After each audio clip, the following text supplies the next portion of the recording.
can't speak for the rest of the country, but I know that in this part of the world, we definitely have a lot of non-surgeons that advertise themselves as surgeons. So they claim that they are plastic surgeons, cosmetic surgeons, and really they've done internal medicine residencies. Yeah. There are dermatologic surgeons, which have done dermatology residencies and then have taken up liposuction as their career. Or blepharoplasty or facelifts. blepharoplasty. We didn't talk about oculoplastic surgeons, and that's going to be a whole different thing. Very qualified, very legitimate, do excellent work on the eyes. Oculoplastic surgeons, yes. Yeah, oculoplastic Huge surgeons stamp are, of approval for anything related to the eye area. They are excellent and well trained. and we're very happy to And have we're them. so when happy there to are have problems them. that we do not want to deal with because there the are eyes are many. tricky. But so there, you have to be careful how people bill themselves. And so how do you know? How do you know who you're getting? What I do, if someone gives me a name of a surgeon or a doctor that I've never heard of, and I'm like, well, who is this person? How do I find out? First place I start, I go to their webpage and I go to the About section. And most people, not always, but I would say 90% of the time, the About section about the surgeon will say where they trained, and they will say what kind of residency he had. You might have to read through some of the paragraphs to actually sort it out, but somewhere in there it'll say so-and-so completed a plastic surgery residency at Duke University, Johns Hopkins, whatever. So that should be where you find it. If you don't see anything listed there in terms of where they did their training or what kind of training, you should get some red flags raised. Not always. I have seen some legitimate board certified plastic surgeons that for whatever reason didn't include that in their About page. But when I don't see that, the hairs on the back of my neck start raising and I start asking questions. Why wouldn't you put your training front and center on your About page? So then how do you go about finding out what they did? You can go to the board. You can go look and see with plastic surgery board or the cosmetic surgery board and see if their name's on there. You can go to in our California medical board. You can look up a person, find out where they trained. Yeah, it says, those kind of pieces of information are very important. And obviously, all of this can be sort of set aside if you get a great referral from somebody who has an amazing result and they say, oh, I got a facelift from Dr. Millicent Rovelo, and she's an amazing plastic surgeon. Go talk to her. I would still say do your homework. Still go to my webpage and check out where I trained so that you will know that I'm, maybe your friend got a one-off, So that's true. I would say get that referral. Always check. But then always go and do your own homework in the background and make sure, that person is who they said they were. Go to the medical board. See if you can find out what they actually received their residency degrees and their boards in. And if it's plastic surgeon, cosmetic surgeon, whatever, then you're good. If it's radiology or internal medicine, run far, far away. And you'd think that was strange, but it happens. Yeah. You can be a surgeon. No, you can do surgery. You don't have to have a surgical license per se. Nope, because your license to practice medicine and surgery in the state of California is issued to you when you complete medical school. And 1 year. And 1 year. And 1 year of internship. 1 year of internship, and then you have a medical license, and there are no restraints on that license. That's right. Now, you might not be able to get privileges in a hospital to do a surgery because they look very closely at that. But if you have your own surgery center, you can do whatever you want. And as long as you don't have problems, as long as there are no complications, as long as no questions are raised by patients or any medical issues, you can do that. So that is a legitimate question, in your list of questions you got off of your magazine. Do you have hospital privileges to do these procedures? Is a very legitimate one, because if you have privileges at Cedars-Sinai or wherever you go to do breast augmentation or a tummy tuck, then that means that Cedars-Sinai has gone through your whole resume and evaluated it and said, yep, you are legit. Someone's done the homework for you. If you don't have hospital privileges to do the procedure that you're trying to sell somebody, then again, that's another big red flag. Yeah, I mean, you want to know, like, am I going to somebody that's considered in the community to be legit? And and it is. It's really tricky unless you have those referrals. And people don't know, and they don't know what they're looking for. They don't know what they're looking at. So all the things that we have said here today are really, really important. And then, of course, their website to look at the work. So now you've done all this background work and you figured out, yes, these people are legitimate. They're actually surgeons. They've done the work. They're credible. Now what? Now, how do I choose amongst them? And this is where I think it gets even harder, because you have to be able to sort through what's like fluff and marketing and shiny, glass surfaces, and what's authentic and real. And that can be a little bit trickier to do, but I do think that that's where you start going to the befores and afters. Don't look at their shiny Instagram and their flashy cars and their fancy vacations. Go and look and see, well, what kind of work are they actually doing? And do you like that work? And just because maybe somebody has a hype to them doesn't mean that, a lot of times it's very legitimate that you have a hype for a reason because they're excellent. But sometimes they just have a hype to them because they have a great marketing team. So go to the befores and afters and be like, do I actually like the work that they do? And then if you do, then great. Then go talk to that person. Yeah, I mean, the hype and the flash, and I mean, we talk about this a lot, where we talk about the sort of the unfair presentation of data that it bothers me that if you go on to, for instance, go onto my website and you look at the before and afters, there's a medical before photo and a medical after photo. That means it's a blue background or black or whatever, right. But it's standardized and there's standardized views. Yes. The lighting is the same in the before shot and the after shot. It's close. So that it's close. Here, we have a little issue in this I know. office with the lighting. Our photo but studio I think I'm going to solve that. has natural lighting. I've got an answer for that. That is true. I was thinking that same thing. I was like, sometimes when it's taken at 4 o'clock versus but 10 they a.m. should still be Similar. medical photos. Right. Okay? And so you're not getting tricks of light and angling to hide discrepancies. If you see a medical before and then a patient selfie after with full makeup and clothing and beautiful and outdoors, that is, in my book, completely off the wall unethical. You should not do that to patients because it's not fair. I could take you today and take your makeup off and put you in front of a blue wall and take your picture, and it'll look like you're going to prison. And then I can put how you really feel, huh? and then I can put makeup on you, take you outside, take your cell phone, get your hair done, and stick you out into the sunshine of Beverly Hills and take a patient selfie of the same angle of what I took in here, and it'll look like the angels came and did surgery on you. And in the interim, nothing happened.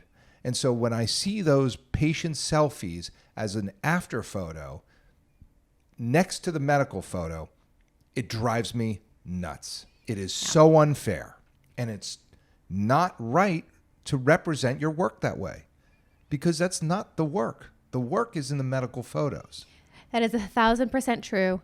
I will say I understand sometimes why on social media that is done because sometimes you want to see how that person looks out in their life when they're out with their friends, when they're taking their selfies, when they're in their clothes.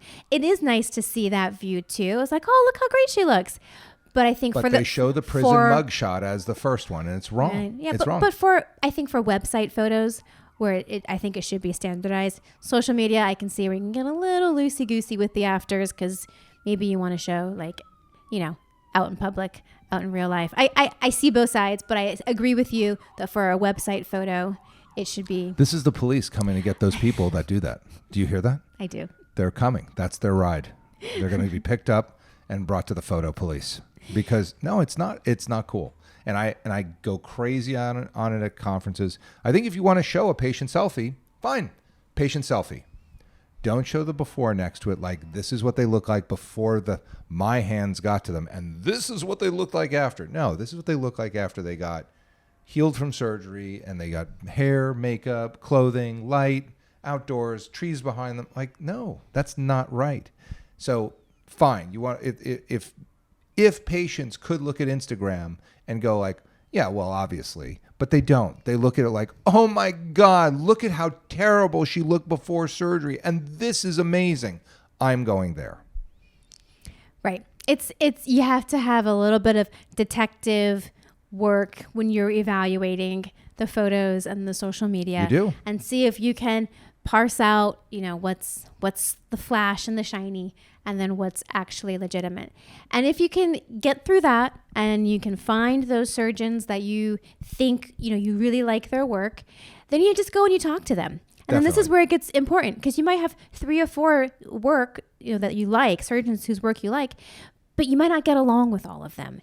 And when you sign up to have surgery, and when you enter into surgery with a surgeon, it's like a marriage. It's a contract in the sense that, like, you guys are going to go through something very personal together for a while, because the follow-ups, that we do last a while.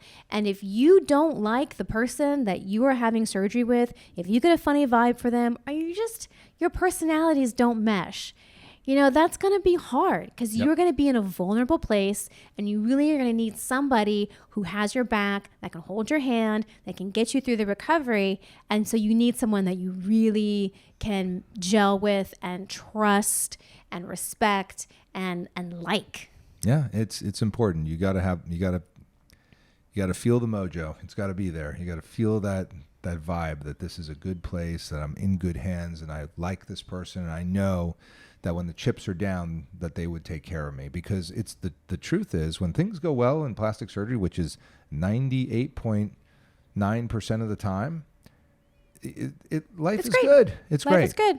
But for that 1.1% of the time that things have problems, you will find out how good your surgeon is then, because that's when they jump into action. That's when you learn who your surgeon is for you. And I'm telling you, that is the key. You want to have that. I just feel like this person's going to do a great job, and they're going to take care of me. And that's an intangible. It's kind of why I think AI is a long way away from doing surgery on humans, because empathy is missing from AI. And I just don't think that people are going to subject themselves to a computer that has no empathy. If the chips are down, a computer just keeps going. They don't care. They don't have the ability to care. That's not what a computer does. I think humans, as people, that you're going to give everything you have to your patient because you care about them. You care about their result, and you care about what it is that we're doing for them and what they've trusted us with. It's a huge, huge personal deal,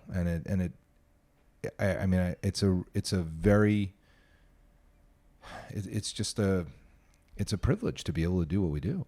It is. We've been invited into their space, into their bodies, into their lives.